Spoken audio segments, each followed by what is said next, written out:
Okay, so the idea there, at least in part, was that the father employed the son to generate habitable order out of chaos.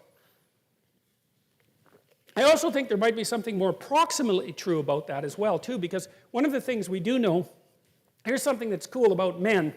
Men are much more criminal than women.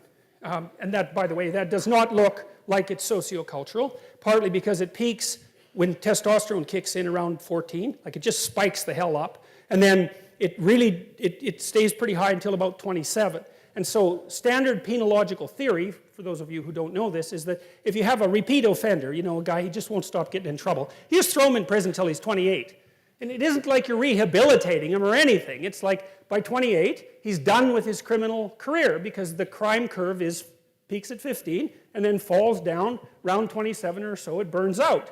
And that's often, by the way, that's often when men get married and settle down and stabilize. One of the things that's cool about that is the creativity curve for men is almost exactly the same thing.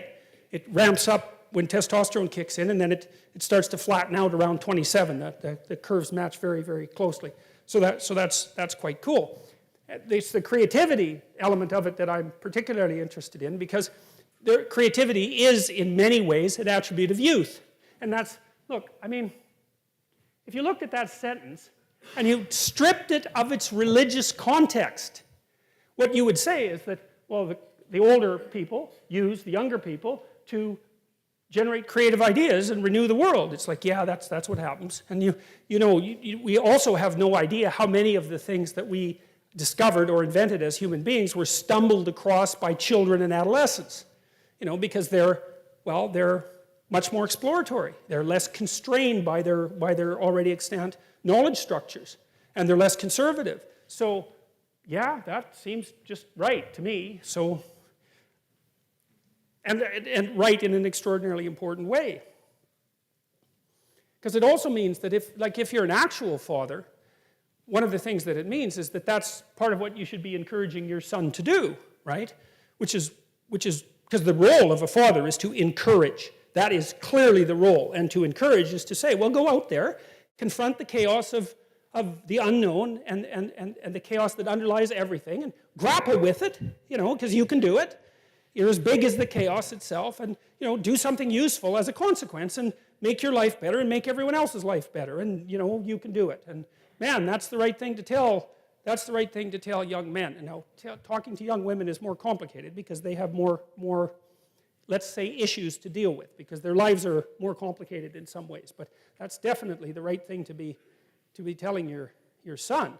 And one of the things that I've really noticed recently, since I've been lecturing, especially in the last 7 or 8 months, most of my audience has been young men, and I've talked a lot to them about both truth and responsibility.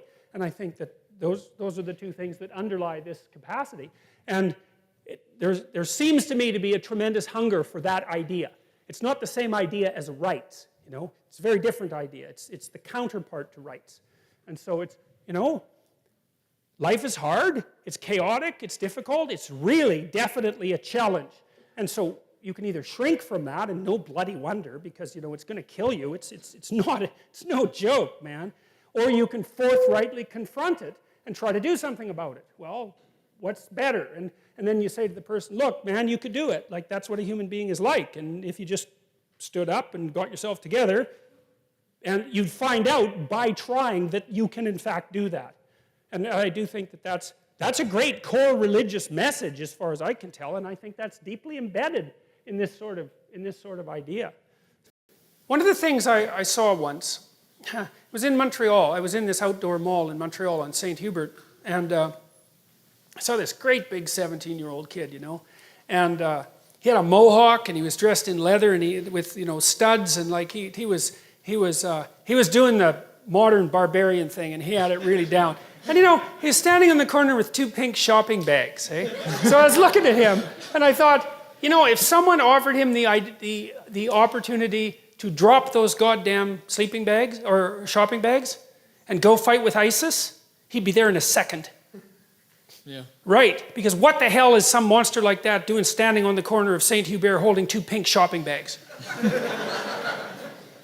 Thank you very much. I mean, so some of it is that you need to find out where you can push, where you need to find out that edge that you can push yourself against. And it's going to be different for different people. But that's the call to adventure and heroism. And there are life and death situations everywhere around you if you want to involve yourself in them. Now, sometimes that might be like to put yourself together to the degree that you can, say physically or spiritually or intellectually. It could be an intellectual battle. It could be a moral battle. Like the frontier is everywhere. The frontier is just the edge between what you know and what you don't know. You want to put yourself on that damn edge and make yourself into something.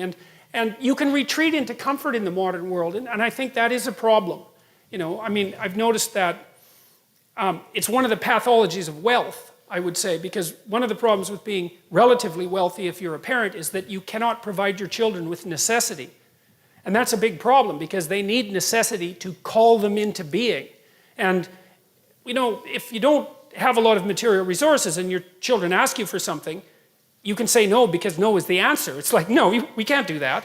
But if you can say yes, then it's really hard to say no because then you're just arbitrary. Well, I don't know. It's like Kierkegaard said, you know, there will come a time when we have so much security and comfort that what we'll want more than anything else is deprivation and challenge. And I think that's particularly what young men want.